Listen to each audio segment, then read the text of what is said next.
वय आणि कर्तृत्व यांचा फारसा संबंध येत नाही असं म्हणतात.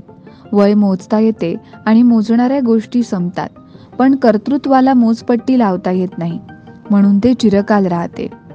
असेच वयाचे बंधन नाकारत 12वीमध्येच पहिल्या डबल बारीचा पराक्रम करणारे बुवा म्हणजेच पिंगुळी गावचे सुपुत्र बुवा वैभव सावंत. साधा सरळ आणि नम्र असे हे व्यक्तिमत्व. हार्मोनियमवर वादन करायला बसले म्हणजे सप्तसुरांनी वातावरण आल्हाददायक होतेच. मात्र मला आजही शिकायचं आहे असे म्हणत ढ मंडळी या नाट्यसंस्थेच्या माध्यमातून बिलीमारो या सुप्रसिद्ध एकांकिकेला हे बुवा ताकदीने संगीतही देतात. मात्र हे सगळं करताना गुरुनिष्ठा आणि संस्कार या गोष्टीही जपतात. डबलबारी करताना भजनाचा ढाचा न बदलता आनंद देणारे बुवा होऊया आणि भजन संस्कृती समृद्ध करण्यासाठी प्रयत्न करूया असा आशावाद व्यक्त करत सप्तसुरांची उधळण करणाऱ्या या युवा बुवांना प्रहार डिजिटलचा मानाचा मुजरा. नमस्कार. प्रहारच्या मुलाखत सत्रात आपल्या सगळ्यांचं पुन्हा एकदा मनपूर्वक स्वागत. ओम नमोजी आद्या वेद प्रतिपाद्या जय जय सवेद्य आत्मरूपा. ज्या संत ज्ञानेश्वर माऊलीनं ज्या गणेशाचं वंदन केलं आणि ज्या ज्ञानेश्वर माऊलीनं आध्यात्मिक अधिष्ठान बसवताना भजन संस्कृती किती महान आहे, किती उदात्त आहे हे सांगितलं, त्या आपण महाराष्ट्रामध्ये राहतोय. आणि अशा महाराष्ट्रामध्ये राहत असताना आपल्या प्रत्येकाला हा गर्व आहे की मी महाराष्ट्रीयन आहे. हिंदवी स्वराज्याची स्थापना सुद्धा याच भूमीत झाली. अनेक लोकपरंपरा ज्या भूमीने अंगा खांद्यावर खेळवल्या ती ही पवित्र पुण्यभूमी म्हणजे परशुरामाचं कोकण. आणि त्यात सिंधुदुर्ग जिल्हा म्हणजे जणू कलेचा आगरच. अशा कलेच्या आगरामध्ये आपण वेगवेगळ्या कलाविष्कारामध्ये काम करणाऱ्या अनेक व्यक्तींना भेटतो आहोत. आज आपण भेटणार आहोत भजन क्षेत्राशी संबंधित असणाऱ्या एका युवा तडफदार अशा व्यक्तिमत्वाला, ज्यांचा अनुभव फार काही मोठा नाहीये.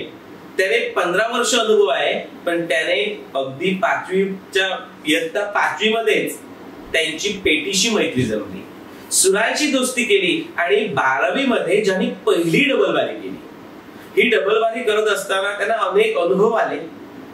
खरं तर आपण ज्येष्ठ बुवा बघितले, आताच्या पिढीतले बुवा बघितले, उद्याच्या पिढीतले जे बुवा आहेत त्यांना नेमकं या भजन संस्कृतीबद्दल काय वाटतं, त्याने जी जुनी भजनं बघितलेली आहेत ती भजनं कशी होती, आताची भजनं कशी आहे आणि ते उद्या साकारणार आहेत ती भजनं कशी असतील. एकंदरीत या तीनही स्तरांचा विचार करून आज आपण मुलाखत या ठिकाणी घेणार आहोत. अर्थात पिंगोळीचे सुपुत्र वैभव सावंत बुवा यांची. वयानं जरी लहान असले तरी त्यांचं कर्तृत्व मात्र खूप मोठं आहे. अनेक ज्या स्पर्धा असतात भजनी स्पर्धा, त्या स्पर्धेमध्ये सुद्धा त्यांनी आपली विजयी पताका रोवलेली आहे. आज आपण भेटूया नवोदित बुवांना, अर्थात वैभव सावंत बुवांना. बुवा, प्रहारच्या स्टुडिओमध्ये आपलं मनपूर्वक स्वागत. नमस्कार सर. या ठिकाणी आज अनेक चांगले नामांकित भजनी बुवा या ठिकाणी येऊन गेले आणि त्यातून मी सगळ्यांच्या ठिकाणी मुलाखती बघतोय तुमच्या या प्रहारच्या माध्यमातून. तर सर, तुम्ही आज एका छोट्याशा कलावंताला या ठिकाणी येऊन मुलाखतीची संधी दिला, त्याबद्दल खरोखर तुमच्या सर्व टीमचे, प्रहारचे, त्याचप्रमाणे वैभव सर तुमचे देखील, तसेच आमचे धुरी सर, त्यांचे देखील मनपूर्वक आभार मानतो. धन्यवाद. आपण सुरुवातीलाच इथे बोललात की आपण लहान आहोत. खरं तर प्रहार लहान मोठं काहीच बघत नाही. प्रहार बघतं ती फक्त क्वालिटी. जे चांगलं असेल ते समाजासमोर आणायचं आणि जे चुकीचं, विडंबनात्मक आणि विभिन्न असेल त्याच्यावर प्रहार करायचा, हेच आमचं तत्व. त्यामुळे नित्यनेमासारखंच आपण मुलाखतीला सुरुवात करणार आहोत. अर्थात प्रार्थनेनं विनंती आपल्याला की आपण या ठिकाणी त्या ईशाचं आवाहन करावं.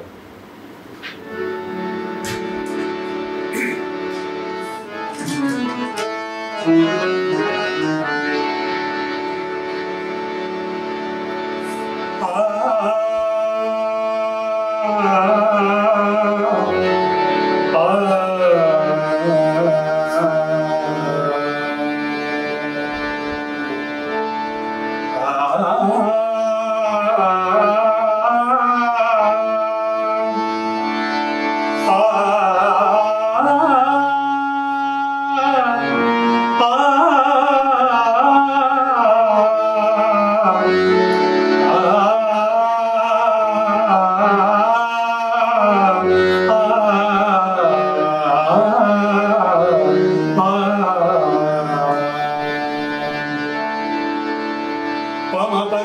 म धा प ध म प ग म रे रे म ग रे सा प म ग म प नि नि सा नि ध प सा नि ध नि ध नि ध नि ध नि ध नि ध प ध म प ग म रे रे म ग रे सा प्रारंभी विनंती करू गणपती विद्यादया सागरा अज्ञानत्व हरोनी बुद्धिमती दे आराध्य मोरेश्वरा चिंता क्लेश दारिद्र्य दुःख बघे देशांतरा पाठवी हे रंबा गणनायका गजामुखा भक्ता धन्यवाद. सुरुवातीला सादरीकरण करत असताना स्वरांची ताकद आणि तुमच्या हाताची नजाकत या समोर किंवा मला जवळून बघता आली. अगदी कमी वयामध्ये तुम्ही जे काही हे संतुलन साधलेलं आहे ते निश्चितच कौतुकास्पद आहे आणि म्हणूनच तुम्हाला प्रहारमध्ये बोलण्याची भेटण्याची संधी मिळाली. माझा पहिला प्रश्न असा असेल की जर आपण बघितलं सिंधुदुर्गामध्ये तर या कलेच्या क्षेत्रात विशेष करून भजन क्षेत्रात तसं काही तरुणाईला करिअर नाहीच आहे. मग तुम्ही ह्याच्याकडे कसं काय वळलात? सर खरं सांगायचं तर सुरुवातीलाच आजोबा माझे भजनी बुवा, मुळातच आमच्या घरामध्ये भजनाचा वारसा आहे. आजोबांनी पुढे पोलीस स्टेशनला सुद्धा डबल वारी केली आहे, अजून त्याची नोंद आहे तिथे. तर आजोबा माझे जवळ मी 5वीत असतानाच आजोबा देवाघरी गेले. त्याच्यानंतर आजोबांनंतर वारसा घेतला तो वडिलांनी, पण वडील जास्त काही भजन करत नाही, फक्त ते लहानपणी करायचे. तर मला असं वाटलं की आजोबांनंतर वडिलांनी भजन केलंय, भजन परंपरा जोपासली आहे आणि आता ती परंपरा पुढे आपण पण जोपासली पाहिजे. तर त्यांच्याकडून तो म्हणजे काय म्हणतात ना की घरातूनच वारसा येतो, जो आपल्या DNA मध्ये आपण म्हणतो तसाच तो म्हणायला हरकत नाही. तर त्यांच्याकडून ती कला माझ्याकडे आली आणि जेव्हा मी 5वी मध्ये होतो तेव्हा या भजनातलं मला काही पेटीचं पण नॉलेज नव्हतं. मी फक्त बाबांबरोबर भजनाला जायचो. ती गणपतीची भजनं वाढीत असायची, आरती असायच्या, त्यांच्या मागोमाग जायचं. तर खरे मी आभार मानेन सुरुवातीला की आमचा विश्वजित पालव जो आता झी मराठी म्हणा किंवा आणि अनेक चित्रपटांमध्ये जो आपल्याला काम करताना दिसतो, तो माझ्या वर्गात होता आणि तो मला म्हणायला लागला की आपण भजन मंडळ सुरू करूया. मला माझ्याकडे तेव्हा पेटी पण नव्हती. त्याकडे वामनराव पै महाराजांचा हरिपाठ करायचे, त्यांच्याकडे पेटी होती. वडिलांना मी सांगितलं की आम्ही अशी मुलं 5वीतली मुलं सगळी भजन मंडळ सुरू करतोय. तर ते म्हणायला लागले, पप्पा म्हणाले अरे पण तू शिकायला जायला पाहिजे, असं अचानक गणपती 2 महिन्यावर झाला, भजन कसं काय करणार. तर पप्पाने आजोबांची गाणी मला एका कागदावर लिहून दिली आणि त्याच्यात 40 सोप्या भाषेत दाखवल्या आणि एक फक्त सा असतो, तो मला सा सांगितला, हा सा आहे, तू काय एवढ्यात काय गाणी सगळी शिकणार नाही, फक्त तू हा सा वाजव आणि एक स्वर दाबून तू भजन सुरू कर. हा एक स्वर दाबून फक्त मी भजन सुरू केलं आणि त्याच्यानंतर मला म्हणजे मी काहीतरी करू शकतो, मी भजन शिकू शकतो असं मला वाटलं आणि मी भजनाला सुरुवात. खरंच बुवा तुमच्या वडिलांना धन्यवाद आणि ज्याने तुम्हाला यासाठी प्रोत्साहन दिलं त्या तुमच्या मित्राला सुद्धा धन्यवाद. तुम्हाला जर आठवत असेल तर तुमच्या आजोबांचं एखादं गाणं आम्हाला ऐकायला नक्की आवडेल. आजोबांचं गाणं नक्की ऐकवतो, कारण मी लहानपणापासून जी सुरुवात केली ती आजोबांच्या गाण्याने सुरुवात केलेली आहे.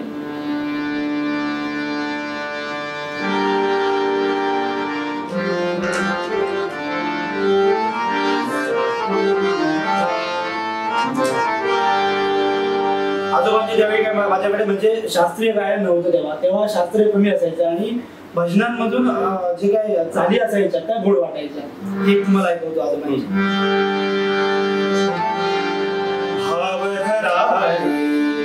भावधरा रे आपुलासा देव करा रे, भावधरा रे आपुलासा देव करा रे, भावधरा रे आपुलासा देव करा रे. कोणी काय म्हणो या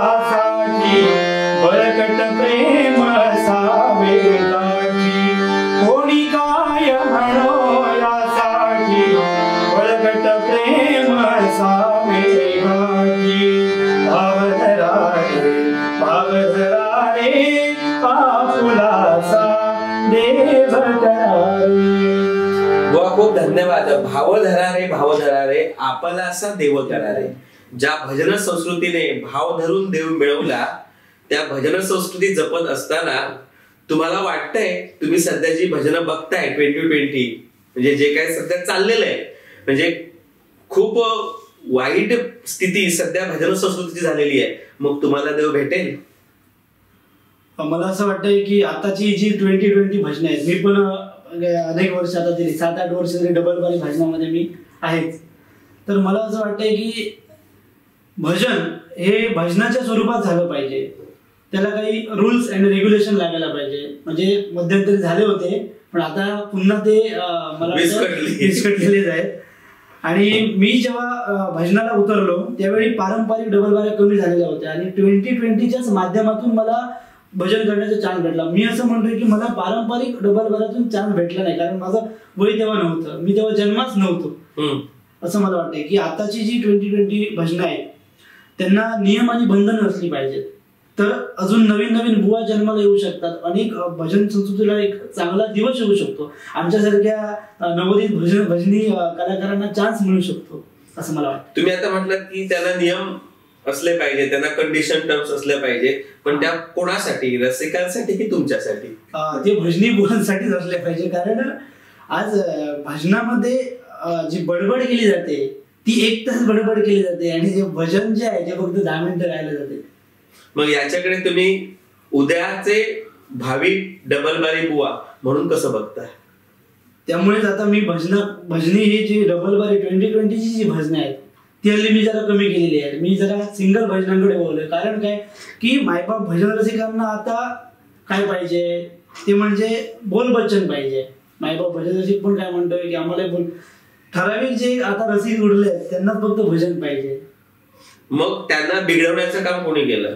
बिघडवण्याचं काम केलंय म्हणजे आता काही भजनी बुवाच आहेत, आमच्यासारखे भजनी बुवा आहेत, त्यांनीच केलेलं आहे.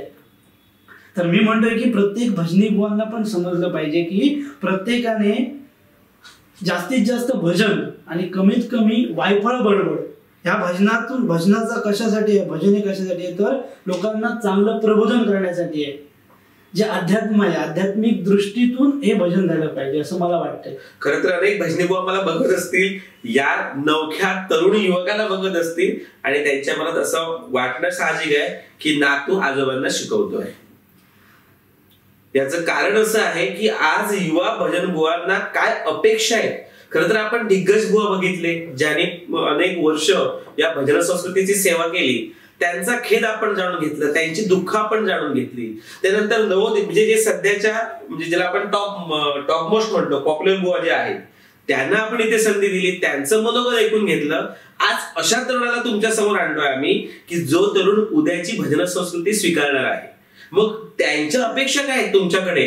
तुम्ही जे सगळेच जण करताय ते चुकीचं आपल्याला म्हणायचं नाहीये, पण जे वायफळ होत आहे ते कुठेतरी बंद होणं काळाची गरज आहे. आणि हेच बुवा या ठिकाणी सांगतायत की आम्हाला, तुम्ही बुवा पूर्वी डबल बाऱ्या बघितल्यात का? हा, मी बघितल्या, लहानपणापासून बाऱ्या बघतोय. म्हणजे त्या पूर्वीच्या डबल बाऱ्या तुमच्या नजरेतून कशा होत्या, म्हणजे कशा प्रकारे सादरीकरण केलं जायचं? पूर्वीच्या डबल बाऱ्या खरोखरच चांगल्या होत्या, कारण त्या ठिकाणी भजनातून भांडलं जायचं. म्हणजे काय, त्याला काव्यातून काव्यात्मक भांडणं होतं तेव्हा. एकमेकाला म्हणजे डायरेक्टली गळ्यापर्यंत एवढं काय मारामारीपर्यंत जाण्याच्या गोष्टी नव्हत्या तेव्हा. म्हणजे आताची अशी परिस्थिती झाली की डायरेक्टली तिथे भांडलंच जाते. तेव्हाच सगळं काव्यात्मक होतं आणि ते काव्यात्मक प्रकार आता बंद झालेले आहेत. म्हणजे प्रबोधन थोडं कमी झालेलं आहे. म्हणजे थोडक्यात ज्याची पात्रता नसते त्याला जेव्हा आपण मोठ्या खुर्च्या देतो तेव्हा अशी गल होते. होऊ शकते, होते म्हणायला हरकत नाही. कारण आज मी पण अनेक बुवांसोबत डबल बाऱ्या केल्या, प्रत्येकाचा मान राखून बाऱ्या केल्या. कारण त्यांना जर या वयामध्ये आपल्या वडिलांच्या वयांच्या जर डबल बाऱ्यांना जर आपण त्यांना जर बोललो तर मग ते योग्य नाही ना. कारण प्रत्येकाचा मान राखलाय. आज माझ्या युट्यूबच्या माध्यमातून पण डबल बाऱ्यांचे व्हिडिओज माझे आहेत. अनेक डबल बाऱ्या मी चांगल्या मोठ्या बुवांसोबत सुद्धा केल्या. ठीक आहे बुवा, आपण ह्या सगळ्या गोष्टी स्वीकारत असताना अगदी तुमच्या आवडीचा एखादा अभंग तुम्ही रसिकांसमोर ठेवावा. हो, नक्कीच. आपण सुरुवात करूया.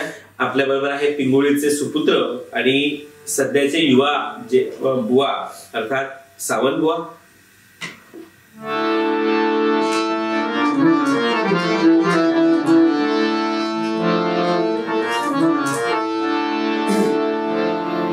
माझे गुरुवर्य विशाल बुवा राणे त्यांनी हा अभंग मला दिलाय आणि विलासबुवा पाटील यांनी संगीतबद्ध केलं आणि अजित कडकडे बोलनी तो अभंग गायलाय. अरे वा. भोपाळ तोडी हा राग आहे. भोपाळ तोडी रागामध्ये गातो.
राजा द्वारकेचा पंढरीस आला.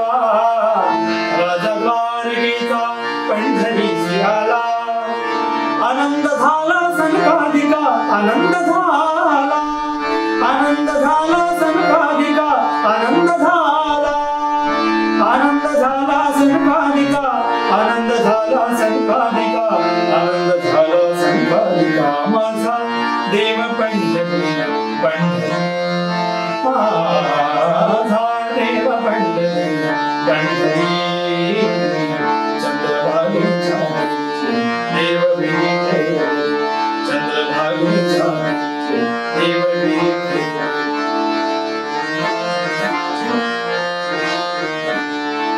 आषाढी कार्तिकी भक्त तेथे जाती. आषाढी कार्तिकी भक्त तेथे जाती. आनंद नाचती जीवे भावे. आनंद नाचती. आनंद नाचती जीवे भावे. आनंद नाचती. आनंद नाचती जीवे भावे. आनंद नाचती जीवे भावे. आनंद नाचती जीवे भावे. माझा देव पंढरी पंढरी. माझा देव पंढरी पंढरी. चंद्रभागेच्या देव भेटे. चंद्रभागेच्या देव भेटे. चंद्रभागेच्या देव भेटे. म्हणे कान्हो पात्रा दिनांच्या दयाळा. म्हणे कान्हो पात्रा दिनांच्या दयाळा.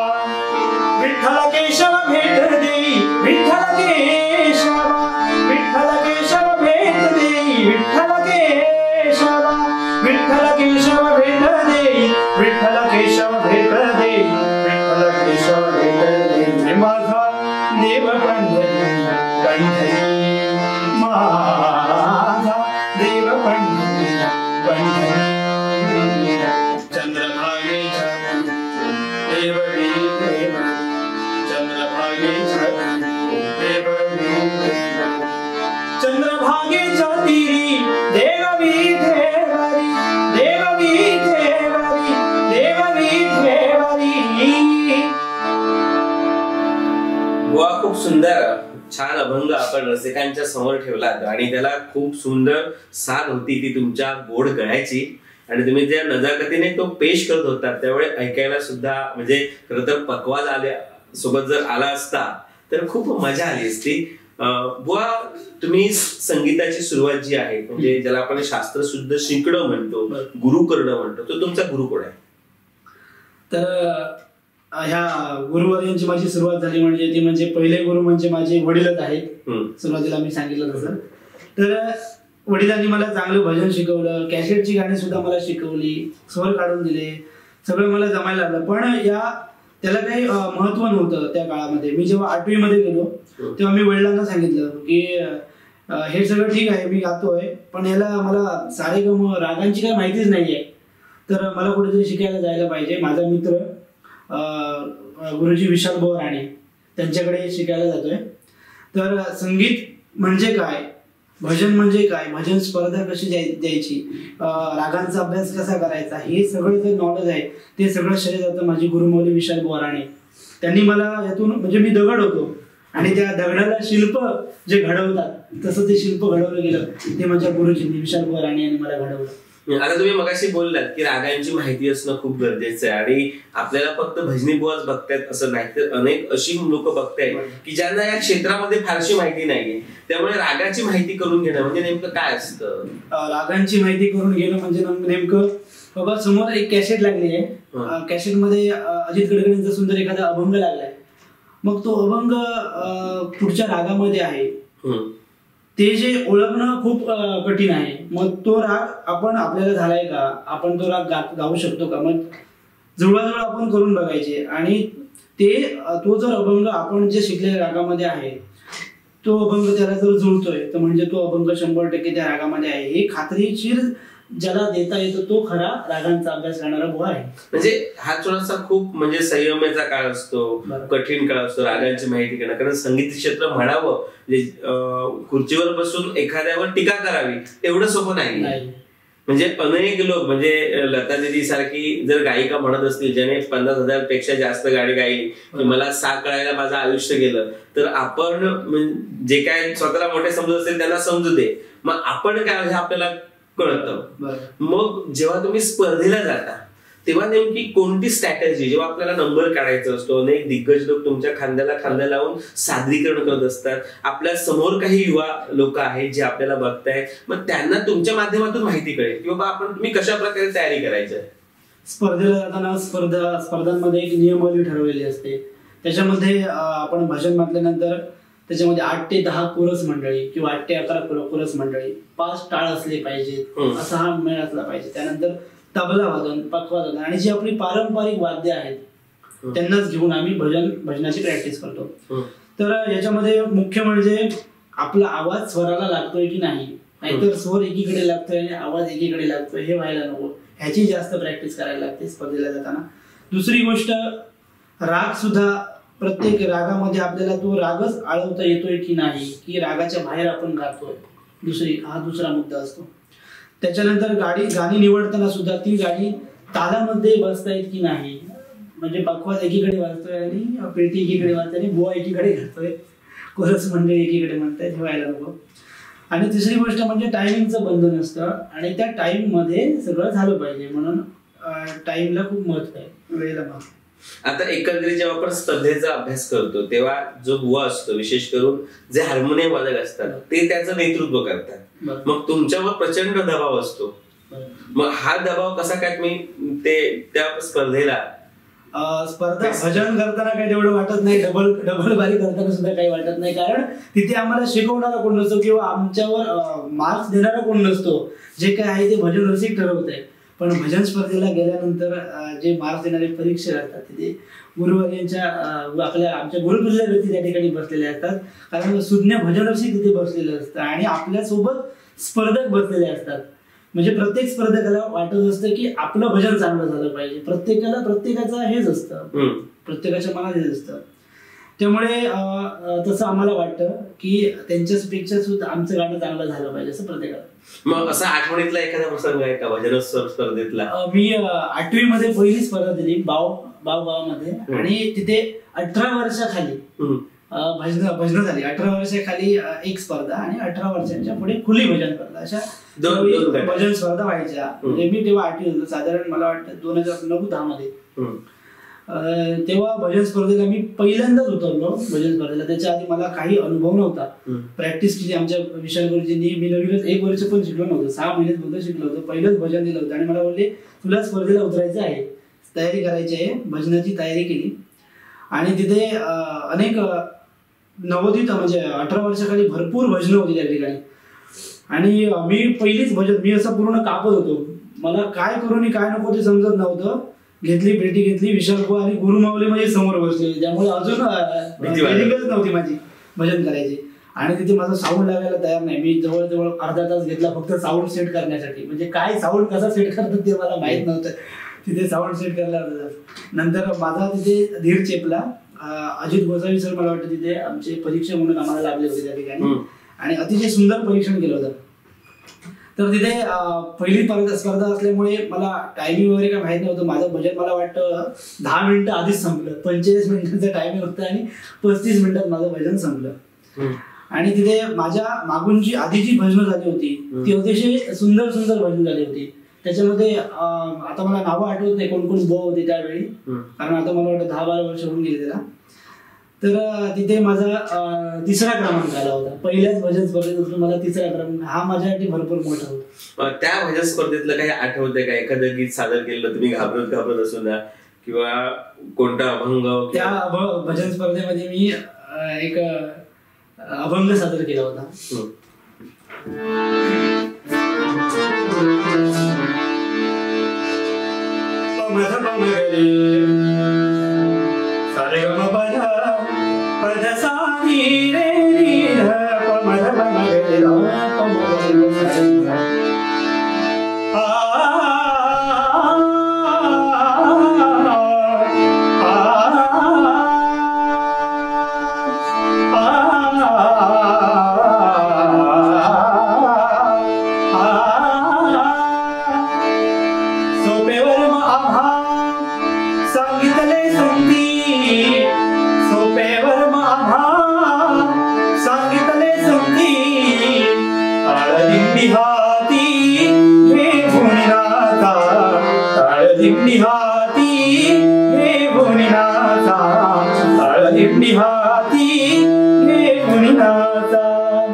अजून एक गवळण होती छोटी, विलास पाटील बोलले, गोपिका विल्हा अवघा मिळून सकळा चालल्या यमुना जळा, तव तो सन्मुख देखिला सावळा, राधा म्हणे बहुचालक होसी नसता देखले यशोदेसी, देखले यशोदेसी, हलबड लटका ऋषिकेशी हो, हलबड लटका ऋषिकेशी हो, हलबड लटका ऋषिकेशी हो. तुम्ही ज्या प्रकारे प्रेझेंटेशन करताय ते प्रेझेंटेशन खरंच कौतुकास्पद आहे. एवढ्या कमी वयामध्ये आपण जे प्रेझेंटेशन करताय ते खरंच खूप सिंधुदुर्गासाठी ही नामी संधी आहे की आपल्याकडे त्याच ताकदीचे डबल बारी बुवा तयार होत आहेत. फक्त तुम्ही चुकीच्या मार्गाने जाऊ नका. कारण आज जर आपण बघितलं तर पूर्णपणे आपल्या डबल बारी क्षेत्रामध्ये म्हणजे 2020 प्रकार हा वाईट नाहीये, पण ज्या प्रकारे आज त्याची विटंबना चाललेली आहे, जे लोक विटंबना करतायत त्यांना कुठेतरी सद्बुद्धी देणं गरजेचं आहे आणि त्यासाठी सगळा हा उपद्व्याप चाललेला आहे. त्यामुळे बुवा आपण खूप म्हणजे स्पर्धेच्या भजनाबद्दल तुम्ही सांगितलं, तुम्हाला जेव्हा पहिली डबल बारी मिळाली तेव्हाचा तो आनंद आणि तेव्हाचा तो परफॉर्मन्स आठवतोय का? हो, पहिली बारी मी जेव्हा गेली, पहिली डबल बारी तेव्हा मी 12वी मध्ये होतो आणि माझ्याच कॉलेजमध्ये शिकणारा, मी साळगाव स्कूलला होतो तेव्हा, लक्ष्मण गावडे पखवाजवादक आहे माझा मित्र. तर त्याच वर्षी मला वाटतं कौलडोंगर नेरूर पार्क नेरूर तिथे दरवर्षी डबल बारी होती, जत्रा असते आणि तिथे डबल बारी होते. त्या डबल बारीसाठी मी तिथे गेलो होतो आणि तिथे सन्माननीय बुवा लोके बुवा आणि मला वाटतं सन्माननीय कांसे बुवा त्यांची त्याची डबल बारी चालू होती आणि ती डबल बारी ऐकायला मी गेलो. तिथे तो लक्ष्मण आला आणि मला बोलला की मला विकी बोलतात, तो सगळेजण विकी बोलतात, तर विकी तू डबल बारी करू शकतोय? तिथे मला विचारलं त्याने. तर म्हटलं नाही बाबा माझी डेटिंग नाही, तर बारी बिरी नको, मी सध्या भजन अजून शिकते.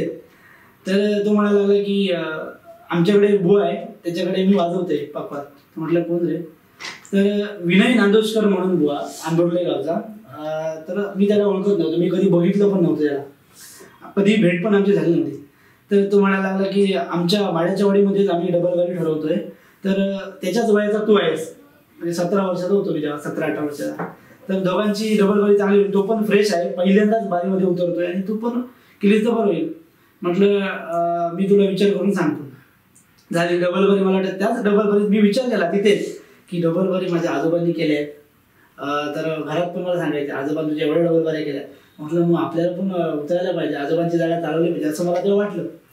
तर मी त्याला त्याच डबल बारीमध्ये रात्री डबल बारी संपायला ती सांगितलं की कधी ठरवणार, मला एक तारीख सांग.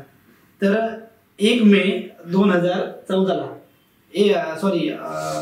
1 जानेवारी नवीन वर्षाची, म्हणजे आता हो आपण जानेवारी हो 2014 मध्ये 1 जानेवारी त्यांनी डबल बारी ठरवली. 8 दिवस माझ्याकडे होते प्रॅक्टिससाठी. मी गुरुजींना फोन केला, विशाल बुवांना अशी मी डबल बारी ठरवली आहे. तर विशाल बुवा बोलले ठीक आहे मी तुला गाडी देतो. त्यांनी 4 दिवसातच माझ्याकडून सगळं भजन, विशाल बुवा रोज माझ्या घरी यायचे आणि घराकडे येऊन माझ्याकडून प्रॅक्टिस करून घेतली. तर मला पखवाज साथीला माझाच वर्गमित्र माझ्याकडे आता गेली 12 ते 13 वर्ष तो मला पखवाज साथ करतोय, निखिल पाऊस करतो, पण विशाल गुरुजींचा शिष्य. तर त्याने मला साथ केली त्यावेळी पहिल्या डबल बारीपासून आजपर्यंत. मग त्याला घेऊन विशाल बुवा म्हणायला लागले की आता बारी घेतली आहे, आता सगळी बारीची यायला पाहिजे, तशा कवाली यायला पाहिजे, तसा गजर बसवायला पाहिजे डबल बारीसाठी, आता भजन स्पर्धेचं थोडं बाजूला ठेवायला पाहिजे. तर ठीक आहे बारी ठरली. बारीकडे गेलो आणि माझे हातपाय ते कापायला लागले. बारी म्हटल्यावरती सगळे पब्लिक जमा झाले. डबल बारी सुरुवात केली. सुरुवात होती विनय नांदुरकर बुवांकडे. विनयने सुरुवात सुंदर केली आणि त्यावेळी डबल बारी म्हटल्यानंतर त्याच्या गावातले पण लोक आली होती आणि माझ्या पूर्ण शेटकरवाडी, माझी जी मी राहतो ती शेटकरवाडी, माझे मित्र परिवार आणि पूर्ण माझं भजन मंडळ, जे आमचं शेटकरवाडीचं जे 82 घरांचं भजन मंडळ आहे, 80 पोरच असतात त्या भजन मंडळामध्ये आणि 82 घरं आहेत, एवढ्या घरांचं ते भजन मंडळ, ती सगळी लोक त्या ठिकाणी आली होती. आणि त्यांनी एवढा प्रतिसाद दिला होता त्या डबल बारीला, म्हणजे मला गाणं म्हणायला पण वेळ नव्हता, एवढे ते बक्षीसच देत होते कारण डबल बारीमध्ये उतरलो म्हणून. हा एक मला तेव्हाचा आनंदाचा क्षण आहे.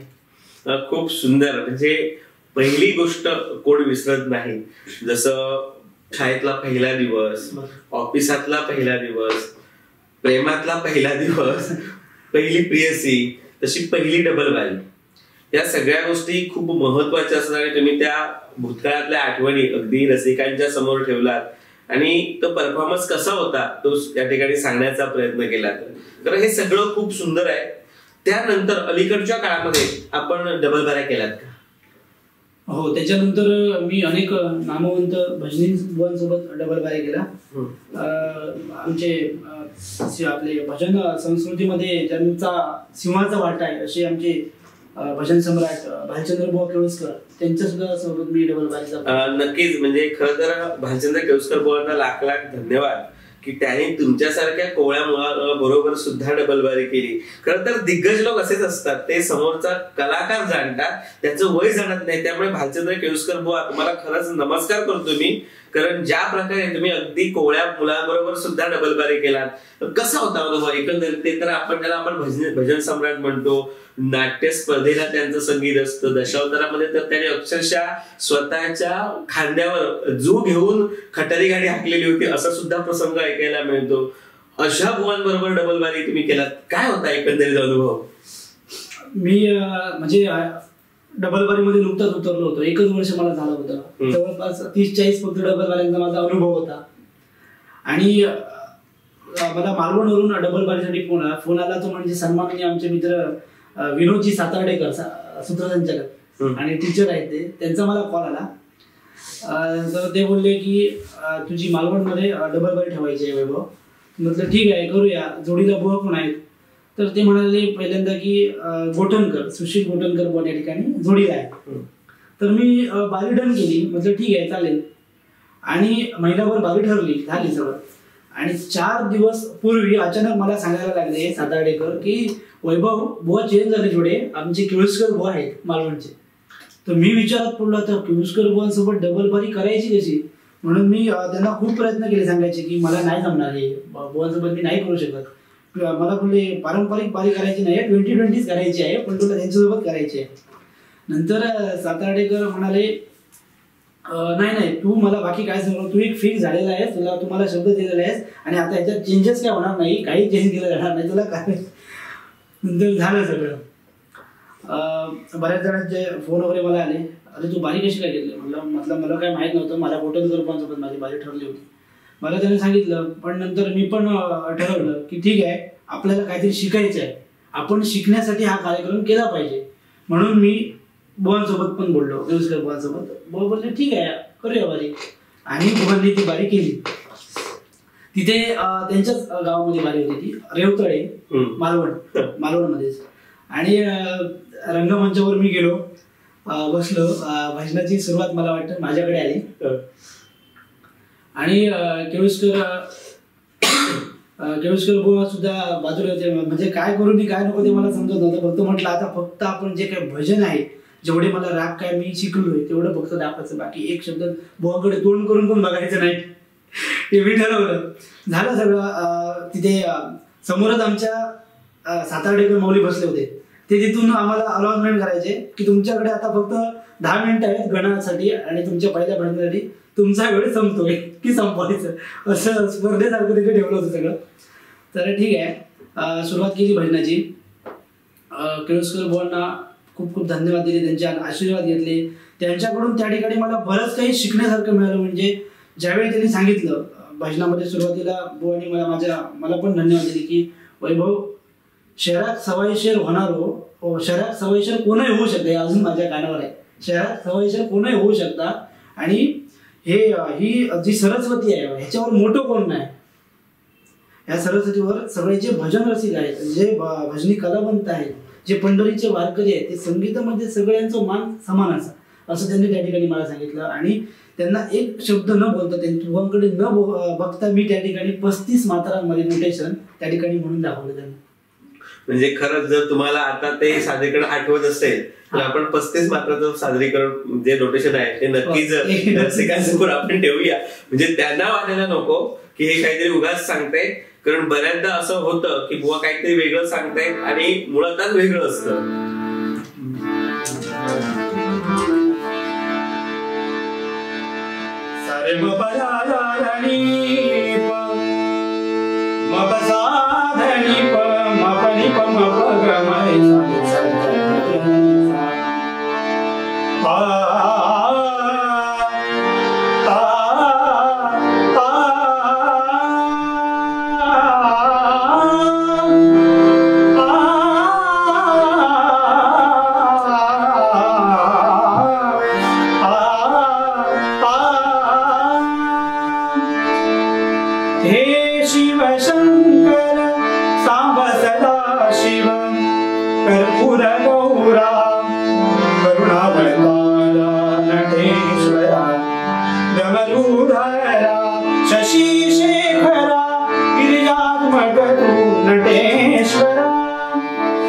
पूर्ण जी ओळ आहे पहिली ही एका म्हणजे 35 मात्रांचं ते आहे.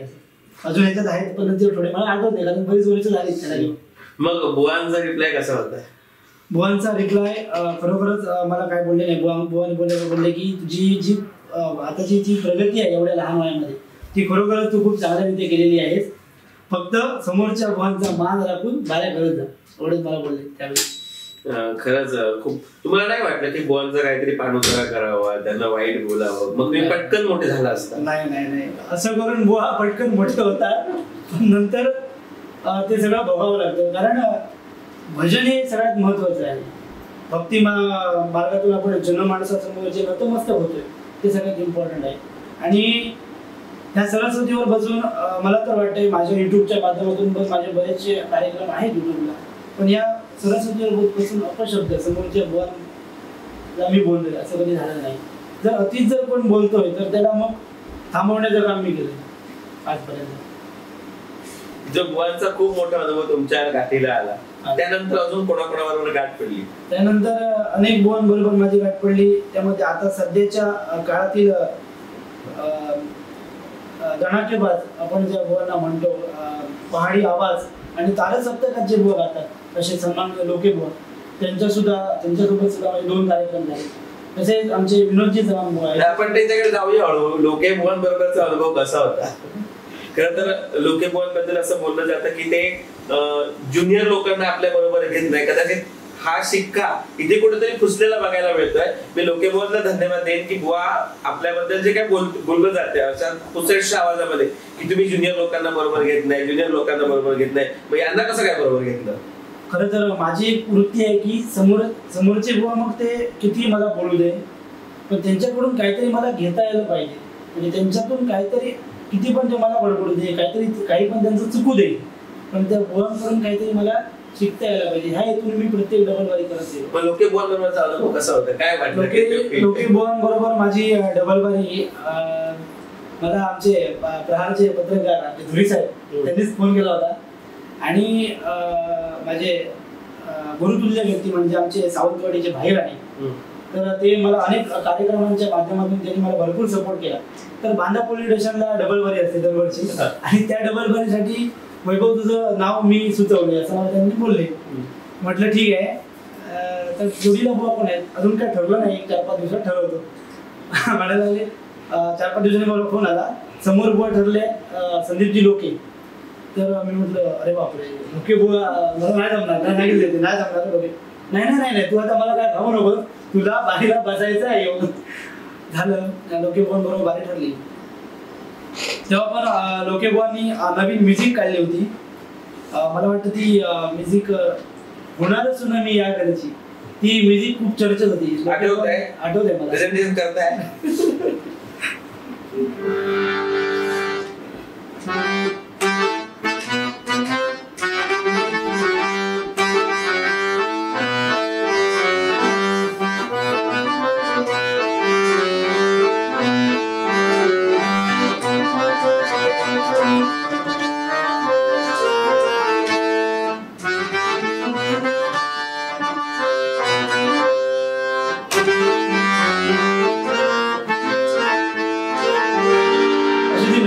मला ती फारशी तेवढी वाजवता आलेली आहे, पण त्यावेळी मी ती म्युझिक पहिल्यांदाच वाजवली, समोरच वाजवली. आणि म्हणजे बरेचसे बुवा ती म्युझिक बुवांची मी प्रामाणिकपणे जाणतो, कॉपी करत होते बुवांची. ती सिरियलचीच होती, पण बुवांनी ती पहिल्यांदा वाजवली होती. तर मी तीच म्युझिक वाजवली. तर थोडासा बुवांना तेव्हा मला वाटतं राग आला असेल, पण मी बुवांना पण जास्त काय बोललो नाही, भजन करूनच डबलबारी ती केली. त्यानंतर अजून कोणाचे बुवा ताकदीचे मिळाले? असे बरेच भाऊ मला भेटले आणि असे भयंकर अनुभव आहेत माझ्याकडे. त्यानंतर संदीपजी पुजारी भाऊ आमचे विनोदाचे बादशाह, तसेच आमचे विनोदजी चव्हाण भाऊ, भरपूर भाऊ मला भेटले. म्हणजे खरंच या सगळ्या भावांना धन्यवाद देतो की आपण युवा पिढी ही नवोदित पिढी हाताला हात धरून तुम्ही त्यांना तुमच्या भजन संस्कृतीमध्ये घेऊन जाण्याचा प्रयत्न करतात. त्यामुळे त्रिवार आपले धन्यवाद. आपला आम्ही ऋणी आहोत की आपण तरुण पिढीला सुद्धा बरोबर घेऊन जातात. पण सद्यस्थितीमध्ये जे काही भजनाचे वाभाडे निघतात त्याच्याबद्दल एक सध्याचा भजनी बुवा म्हणून तुमचं मत काय आहे? सध्याचा भजनी बुवा म्हणून माझं मत एकच आहे की मी मगाशी पण बोललो की या भजनाला नियमावली कुठेतरी घातली पाहिजे. या भजनातून चांगलं प्रबोधन झालं पाहिजे. समोरच्या बुवांसोबत जे बुवा भांडलं जाते, आता अनेक बुवा आहेत, जे आता नावं घ्यायलाच नको कारण अनेक बुवा आहेत, त्यात मी पण आलो. समोरच्या बुवांसोबत भांडलं जाते, ते थांबायला पाहिजे. आता तुम्ही म्हणताय की नियम घालायला पाहिजे, नियम काढणार कोण? नियम काढणारी आता भजनी बुवा तर नियम काढू शकत नाही. नियम काढू शकते ते म्हणजे जनता जनार्दन. म्हणजे जनता जनार्दन म्हणजे आपल्या भजन रसिकांचा पण तेवढा सपोर्ट भेटायला पाहिजे भजनी बुवांना. भले जनता तुम्हाला नियम काढून देईल, आयोजक तुम्हाला नियम काढून देतीलही, पण ते तुम्ही 100% फॉलो केले पाहिजे. हे प्रत्येक बुवाला समजलं पाहिजे. म्हणजे पुन्हा बुवांवर ब्लेम आलाय. हे प्रत्येक बुवांनी फॉलो केलं पाहिजे. प्रत्येक बुवांनी ठरवलं पाहिजे की मी या रूल्स प्रमाणे डबलबारी करणार. कारण मध्ये रूल्स आले होते, प्रत्येक गाण्यांना मिनिटं दिली होती. 25 मिनिटांमध्ये फक्त भजनच होऊ शकतं चांगलं. 25 मिनिटाचा जर 1.25 तास झाला तर त्यातली 10 मिनिटं फक्त भजन होणार आणि बाकीचा जो वेळ आहे ती वायफळ चर्चा होणार, वायफळ बडबडच होणार आहे. त्याच्यासाठी नियमावली पाहिजे. पारंपरिक डबलबाऱ्या आणि 2020 डबलबारी याच्यात फरक काय वाटतं? पारंपरिक डबलबाऱ्यांमध्ये असं होतं की निखळ त्याच्यातून प्रबोधन केलं जायचं, काव्यात्मक भांडलं जायचं. जसं काय अनेक मी तर पारंपरिक बाऱ्या डायरेक्ट जास्त ऐकल्या आणि केल्या पण नाही मी जास्त, कारण तेव्हा पारंपरिक बाऱ्या बंद झाल्या आणि मी भजन क्षेत्रात आलो. तर क्वचितच बाऱ्या मी पारंपरिक ऐकल्या. त्यावेळी आजोबांनी मला एकदा आपलं सांगितलं होतं, म्हणजे आपण जी बारी केली होती, समोरचे बुवा कोण होते मला आठवत नाही त्यांच्यासोबत, माझ्या आजोबांसोबत. तर त्यांना आजोबांना त्या बुवाने सांगितलं होतं की रामकृष्ण, म्हणजे रामकृष्ण हरी जेव्हा गाणं म्हटलं आणि त्यांनी काव्यातूनच सांगितलं समोरच्या बुवांनी, माझ्या आजोबांनी गाणं म्हटलं रामकृष्ण हरी, तर समोरच्या बुवाने सांगितलं की तुझं रामकृष्ण हरी माझ्या डाव्या हाताखाली, म्हणजे तुझा या गाण्यामधलंच ना आता माझ्या डाव्या हाताखालीचा खेळा, ह्या त्यांना म्हणायचा होता. तर आजोबांनी त्यांना काव्यात्मकच उदाहरण दिलं की बुवा रामरसाचा घ्या तुम्ही गुटका, तेव्हाच होईल यातून तुमची सुटका. म्हणजे त्यावेळी हे होतं, असे काव्यात्मक भांडलं जायचं. आणि आता जे भांडणं आहेत ती सगळी वेगळी आहेत. नाही नक्कीच, म्हणजे मेरेवरची भांडणं नाही. खरंच खूप सुंदर, म्हणजे कमी म्हणजे अनुभव जरी खूप काही नसला तरी अनेक गोष्टी या बुवानी या माध्यमातून तुमच्या समोर आलेले, अर्थात आत्मपरीक्षण करणं ही काळाची गरज आहे. आपण दुसऱ्यांकडे बघत असताना आपण स्वतःमध्ये कधीतरी डोकावलं पाहिजे. आपण दुसऱ्यांच्या चुका काढत बसतो, आपण स्वतःकडे कधीतरी डोकावणं सुद्धा गरजेचं असतं. बुवा या सगळ्या पार्श्वभूमीवर तुम्ही आता डबल बारीचे बुवा आहात किंवा भजनाचे कार्यक्रम करता, संगीत मैफिली वगैरे करता, या सगळ्या गोष्टी ठीक आहे. मग तुम्ही अजून काही म्हणजे मला असं माहिती आहे की तुम्ही नाट्य क्षेत्रात सुद्धा कार्यरत आहात. म्हणजे गेल्या वर्षी ज्या मंडळींनी दशावतारामध्ये एक बिलीमारू नावाची एकांकिका सादर केली आणि ती महाराष्ट्रामध्ये भाव खाऊन गेली, त्या एकांकिकेतले सुद्धा आपण एक सदस्य आहात. एकांकिकेबद्दल आम्हाला जाणून घ्यायला आवडेल. तर बिलीमारू एकांकिका ही प्रेक्षकांच्या भेटीला आली. मला वाटतं 3-4 वर्ष होऊन गेली त्या आम्ही जो सुरुवात केली. तर माझा वर्गमित्रच आहे तो तेजस मस्के, जो दिग्दर्शक आहे त्या, आणि त्या संपूर्ण एकांकिकेला ढ मंडळीचे आमचे सर्व सभासद आणि माझा मित्र विश्वजित पालव, जो मी सांगितलं मला की झी मराठीच्या माध्यमातून आपण बघतो त्याला. तर त्याने मला सांगितलं, म्हणजे 1 वर्ष तो त्या प्रोजेक्टमध्येच होता. पुढचं दशावतारी नाटक घेतला तो, म्हणजे खूप त्याने अभ्यास केला दशावतारी नाटक कसं आहे. मला त्याला काहीच माहित नव्हतं कल्पना. मला थोडेफार दशावतारी नाटकामधली गाणी माहिती होती, कारण मी जय गणेश दशावतार नाट्य मंडळामध्ये त्यांना हार्मोनियम साथ केली होती त्यावेळी. अरे वा, तुम्ही केला? हो, ते सुद्धा केलं. एकदा नारदाची भूमिका केली आहे, एकदा आणि 2-3 भूमिका केल्या. तर त्या बिलीमारू पर्यंत आपण येऊया. बिलीमारू मध्ये मला सांगितलं की हार्मोनियमसाठी तू येशील काय. त्याच्याकडे दशावतारी कलावंत होते, पण त्यांची सुद्धा नाटकं असतात, म्हणून त्याने मला सुद्धा सांगून ठेवलं होतं की तो जर नसेल तर तू यायचं. तर माझं काय व्हायचं, कामामुळे पॉसिबल व्हायचं नाही, कारण त्या एकांकिका बाहेर होत्या. अटल करंडकची बाहेर लागली होती, मुंबईमध्ये होती, नाशिकला होती, अनेक ठिकाणी प्रयोग होत होते. आणि एवढे दिवस मला जॉबला असल्यामुळे सुट्टी मिळणं कठीण होतं. त्यामुळे मी त्याला बोललो की सिंधुदुर्गामध्ये कुठे असेल तर मी येईन नक्कीच. आणि त्या प्रॅक्टिससाठी आमचं भजन काळीजोनमध्ये असतं आणि त्या ठिकाणी हार्मोनियमची साथ पांढरी 4 मध्ये, म्हणजे ते कसं होतं की त्यामध्ये आम्ही रेकॉर्डिंग काहीच वापरलं नव्हतं. प्रत्येक जे वाद्य होतं ते पारंपरिक पेटीवरती आणि पखवाज तबल्यावरती आणि ढोलकी पण नव्हती, पखवाजवरतीच वाजवलं होतं पूर्ण एकांकिका. आणि म्हणजे साधा जरी प्रयोग केला आणि स्पर्धे जरी केला तरी आम्ही ते हार्मोनियमवरच वाजवलं. नक्कीच. आपण बोलता बोलता दशावताराचा विषय आलाच आहे, तर एक झलक दशावताराची होऊनच जाऊ दे.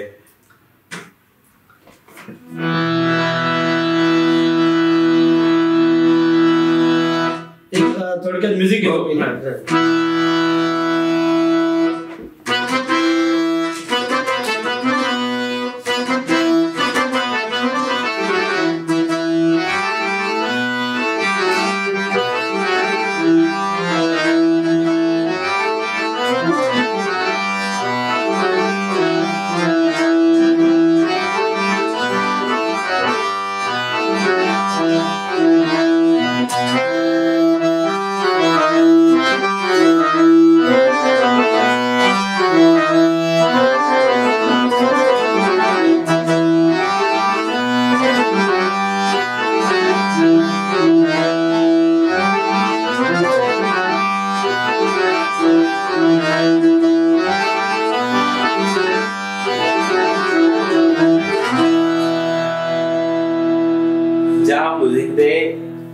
चालणारे पाय धावतात, धावणारे पाय तिथे जाऊन थबकतात, झोपणारे जागे होतात आणि जागे होऊन त्या ठिकाणी जातात अशी दशावताराची खासियत असलेली म्युझिक आपण या ठिकाणी रसिक प्रेक्षकांना वाजवून दाखवली. खरंच बुवा खूप धन्यवाद. आपण सध्या कोणता जॉब करता? मी सध्या सुझुकीला आहे, मोटरसायकलचा जो शोरूम आहे कुडामध्ये. सुझुकीला सर्व्हिस ऍडवायझर म्हणून मी तिथे कार्यरत. मग तो जॉब आणि ह्या सगळ्या कला बाबी ह्या कशा काय सांगड घालतात? सांगड म्हणजे खरोखर मला मी धन्यवाद देतो म्हणजे माझ्या सरांना, जे माझे मालक आहेत शोरूमचे कुडाचे, आमचे राजेंद्र तेरसे सर आहेत आणि आमचे मॅनेजर मयूर पागाडे म्हणून. म्हणजे त्यांना माहिती आहे की वैभव काय कुठे वाहत जात नाहीये, वाया जात नाही, तो चांगली कला जोपासतोय, भजनाची कला जोपासतोय. त्यामुळे आज सुद्धा या मुलाखतीसाठी मला यायचं होतं, त्यावेळी सुद्धा त्यांनी 6 वाजता मी सुटलो, पण त्यांनी मला 5 वाजता सोडलंय. असं बाहेर कुठे डबल मध्ये जायचं असलं की सर मला जायचं आहे 5 वाजता कार्यक्रम माझा, तर खूप मला सपोर्ट आहे चांगल्यापैकी. मी त्यांना धन्यवाद खूप देतो, त्यामुळे मला सगळं हे करू शकलोय मी. खरंच मी धन्यवाद देईन सुझुकी पूर्ण टीमला, त्यांचे मॅनेजर असतील, त्यांचे जे मालक असतील त्यांना, की आपण एका कलावंताला रोजीरोटी तर दिलेलीच आहात, पण त्याच्याबरोबर त्याची कला जोपासण्यासाठी जे मोठं मन लागतं ते आपण दाखवताय, याबद्दल प्रहारच्या वतीनं आणि मायबाप रसिकांच्या वतीनं आपलं मी ऋण व्यक्त करतो. आपण सातत्याने या कलावंताला अशा प्रकारचं पोषक वातावरण दिलं तर निश्चितच आमचे कलावंत तुमच्या हाताला धरून कुठेतरी क्षितिजावर चमकताना दिसतील. पुनश्च एकदा आपल्याला त्रिवार धन्यवाद. व आपण बराच वेळ चर्चा करतो, आता कुठेतरी थांबणं गरजेचं आहे. त्यामुळे घरच्या लोकांनी तुम्हाला कशी काय साथ दिली? घरच्या लोकांनी खरोखरच साथ दिली. म्हणजे मी माझ्या आई वडिलांचे खूप ऋणी आहे, आई वडिलांचे खूप आभार मानतो, कारण माझी आजी आहे आणि त्यांना पण अभिमान वाटतो की आपला मुलगा चांगल्या क्षेत्रात आहे, कुठे वाया गेलेला नाही. भजन क्षेत्र म्हणजे चांगलं क्षेत्र आहे आणि चांगल्या रीते भजन करतोय, नाटकं करतोय, एकांकिका करतोय. तर आईला मी खरं धन्यवाद देतो, कारण मी रात्री अपरात्री भजन म्हटल्यानंतर आम्हाला 3-4 वाजतात. आजी माझी जवळजवळ मी येईपर्यंत जागी असते, मी आलो की मग जेवून ती झोपणार, म्हणून त्या आजीचे या ठिकाणी आशीर्वाद देतोय. तसंच आई वडिलांचे दोघांचे देखील या ठिकाणी आशीर्वाद देतो. तुम्ही आता मगाशी बोललात की लोक तुम्हाला, म्हणजे घरातली लोक तुम्हाला सांगतात की भजन क्षेत्र चांगलं आहे, असं कोण म्हणतंय? सध्याची परिस्थिती बघून कोण म्हणत नाही, हे तुम्ही बरोबर बोललात सर.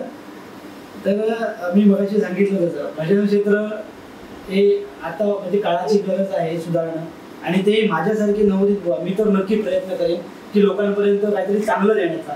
मला जर चान्स भेटला डबल बारीच्या माध्यमातून या सिंधुदुर्गामध्ये पुन्हा जर डबल बारी मला मिळत गेल्या तर नक्कीच मी चांगलं काहीतरी देण्याचा प्रयत्न करेन. नक्कीच आपण आशावादी राहूया. आणि यासह मुलाखतीचा शेवटचा अंतिम टप्पा अर्थात तुम्ही गजर किंवा भैरवी घेऊन कार्यक्रमाची सांगता करावी. पुन्हा एकदा वैभवजी आपण या ठिकाणी आलात, खूप छान मनसोक्त गप्पा मारलात, अनेक दिग्गज आठवणी या ठिकाणी सांगितल्यात. तुमचा प्रवास जाणून घेण्याची संधी तुमच्या चाहत्यांना, तुमच्यावर प्रेम करणाऱ्या माणसांना, सिंधुदुर्गातील जनतेला इतकंच नव्हे तर आपला जो चॅनल आहे तो दूर दूर पसरलेला आहे. अनेक जण आपल्याला बघत असतात, वीरगिरी रत्न या व्यासपीठावर येत असतात. त्यामुळे पुनश्च आपल्याला पुढच्या आयुष्यासाठी मनपूर्वक शुभेच्छा. आपल्याकडून चांगला भजन जो संस्कार आहे तो निश्चित पुढच्या काळामध्ये आपल्याला बघायला मिळेल हा आशावाद व्यक्त करतो. आपण या ठिकाणी वेळात वेळ काढून उपस्थित राहिला, दिलखुलास कोणत्याही मनामध्ये किंतु परंतु न ठेवता व्यक्त झाला. हे व्यक्त असताना ज्याने ज्याने तुम्हाला मोठं केलं त्या प्रत्येकाची नावं तुम्ही जाणीवपूर्वक घेतला. काही ज्ञान अज्ञान राहतात, कारण थोडासा प्रेशर असतो, आणि या सगळ्या गोष्टी आपण करत असताना आपण शेवटचं या ठिकाणी भैरवी किंवा गजर काय घेताय ते रसिकांना सांगावं आणि आपण समारोपासाठी पुढे जावं. हो सर, खरोखरच तुम्ही या ठिकाणी मला आमंत्रित करून हे मुलाखत देण्याची जी संधी दिली, मी खरोखर तुमचे ऋणी आहे, खूप खूप आभार मानतो. तसेच या तुमच्या प्रहार चॅनलची उत्तरोत्तर प्रगती होत जाऊ दे आणि असंच सर्वांनी तुमच्या चॅनलवर चांगलं प्रेम करावं अशी मी आशा बाळगतो. तसेच तुमची संपूर्ण टीम आमची धुळीसर असतील, सर्वांच्या ठिकाणी पुनश्च एक आशीर्वाद देतो आणि या ठिकाणी थांबतो. भैरवी घेतो.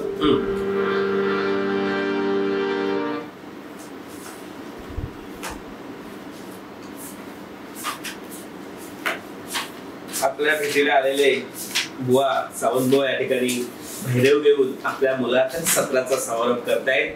अगदी लहान वयामध्ये त्यांनी घेतलेली झेप निश्चितच कौतुकास्पद आहे. प्रहारच्या अशा प्रकारच्या मुलाखती बघण्यासाठी आपण सबस्क्राईब करा. आम्हाला जास्तीत जास्त तुम्ही कुठे राहता, तुम्हाला काय अपेक्षित आहे ती अपेक्षा प्रहार तुमची पूर्ण करण्याचा प्रयत्न सातत्याने करेल.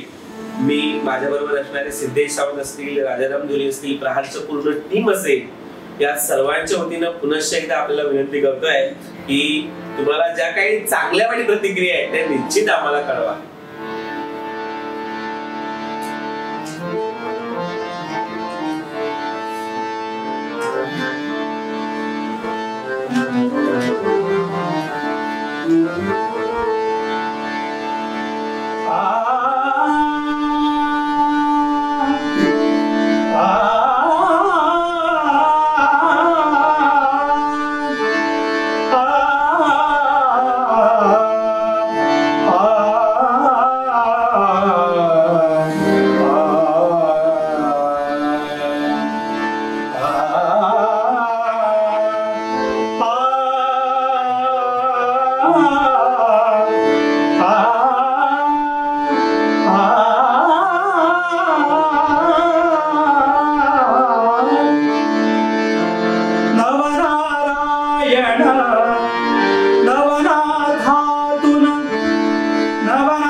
ते दत्त कृपामय योगी आत्म्यातून पूर्ण विरागी, ते दत्त कृपामय योगी आत्म्यातून पूर्ण विरागी, स्मरणाने नवनाथांच्या ज्योत ही मुक्तीची जागी. कठोर तप हे नवयोग्यांचे, कठोर तप हे नवयोग्यांचे, चराचरा भरले कथा ही कथा ताप भवाचे सहज शांत लागले. बोलाल निरंजन, बोलाल निरंजन, बोलाल निरंजन, बोलाल निरंजन. ही कथा नित्य पठनाने भयसरते शत जन्माचे, गुरु करुणा बरसे हृदयी या दर्शन नवनाथांचे. पुण्याईच्या सत्वबळाने, पुण्याईच्या सत्वबळाने भाग्य असे लाभले. कथा ही कथा ताप भवाचे सहज शांत लागले. बोलाल निरंजन, बोलाल निरंजन, बोलाल निरंजन, बोलाल निरंजन. जे झिजले विश्वासाठी नवनाथ असावे पाठी, जे झिजले विश्वासाठी नवनाथ असावे पाठी. प्रकांड योगी अथांग माया भक्तांच्या संगाती, दत्त कृपेच्या वाटेवरती, दत्त कृपेच्या वाटेवरती नारायण भेटले. कथा ही कथा ताप भवाचे सहज शांत लागले. बोलाल निरंजन, बोलाल निरंजन, बोलाल निरंजन, बोलाल निरंजन, बोलाल निरंजन, बोलाल निरंजन, बोलाल निरंजन, बोलाल निरंजन. खरंच बोला अलग निरंजन. आपण ज्या ठिकाणी मुलाखत सत्र चालवतोय ही जागा आहे कुडाळ, आणि या कुडाळ जागेला ऐतिहासिक महत्व आहे. या ठिकाणी देव डोंगर म्हणून एक डोंगर वसलेला आहे. त्या डोंगराचं वर्णन आपल्याला नाथ संप्रदायामध्ये, नाथांच्या ग्रंथामध्ये काही बघायला मिळतं, वाचायला मिळतं. असं म्हणतात की मच्छिंद्रनाथ आणि कालिका देवी यांचं तुंबळ युद्ध ज्या ठिकाणी झालं तो देव डोंगर म्हणजे आमच्या सिंधुदुर्गातला देव डोंगर. आपण या मुलाखतीच्या माध्यमातून या नाथ संप्रदायाला जे हाक मारला त्याबद्दल पुनश्च एकदा प्रहारच्या वतीने आपला मनपूर्वक ऋण व्यक्त करतो आणि या ठिकाणी मुलाखतीला पूर्णविराम देतो. नमस्कार.